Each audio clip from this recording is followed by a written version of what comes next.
So first off, I wanted to introduce Alvis Choi, who is an artist, facilitator, and researcher based in Toronto.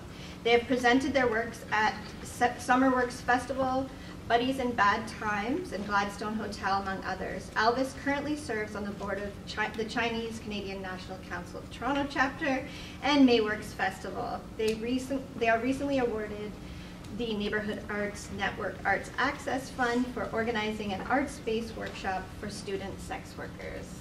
Alvis.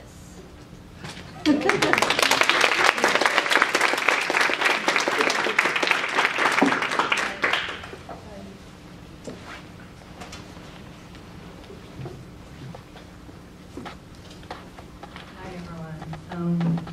Thanks for having me here today. So I'm just going to take a little bit of time to talk about the exhibit over there, mostly how it came about and the process of it.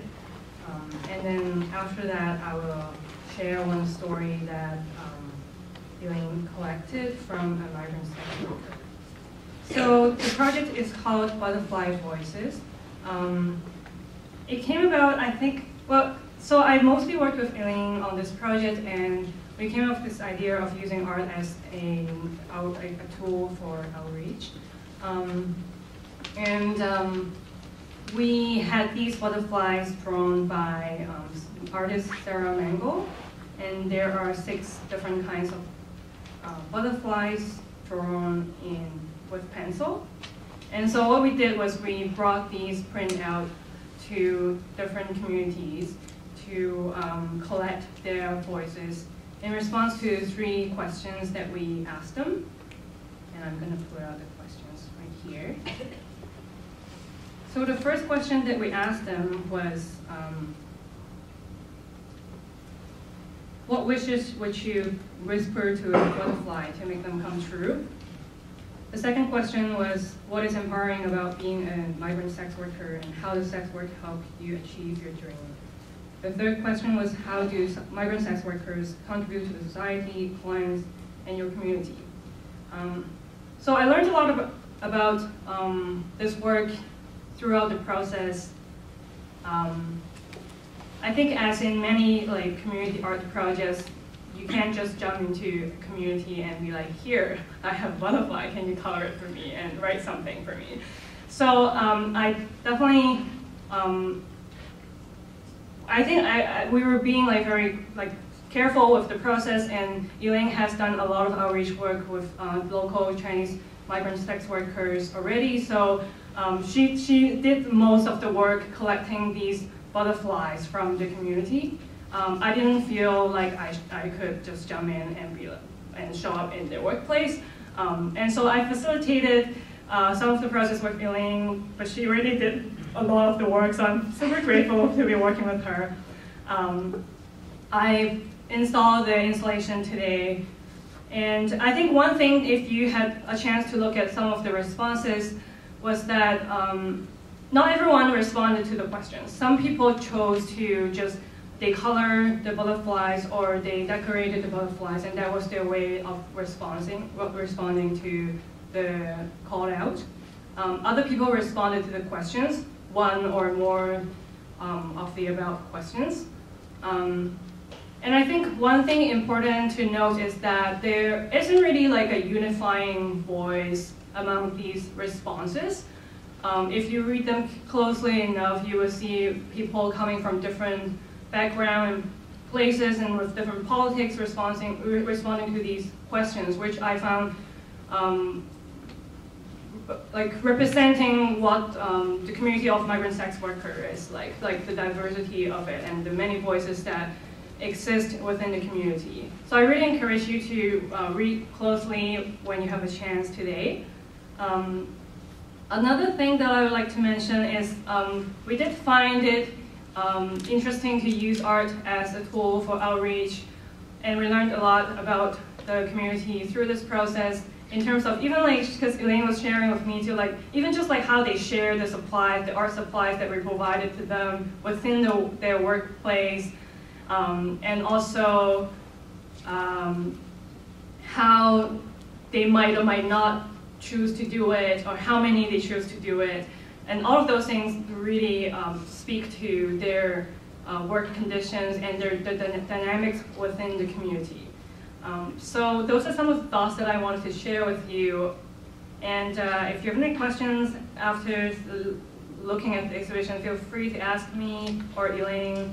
And I really, really want to thank people who responded to the call, and also folks who helped to install this exhibition today, including Suki over there, Tings, and also Kate, yeah, and of course Elaine.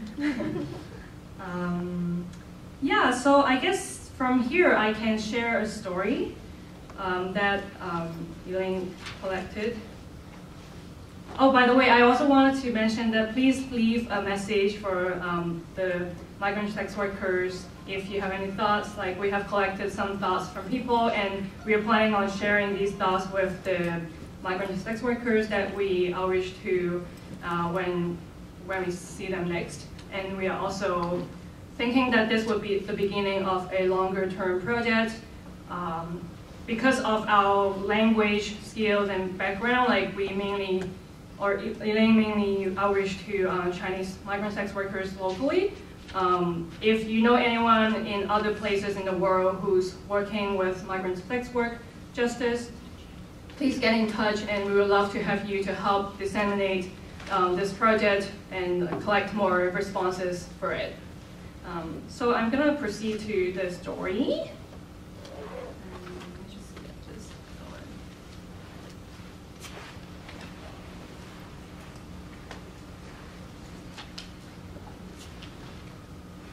So we're just gonna dim the lights a little bit. And I also want to remind us that even though I'm using my voice to read this story today, this body doesn't represent any, this body that I'm reading for. And I'm honored to be invited to read the story, but also feel like sharing the images on the screen while hearing the story with all of you.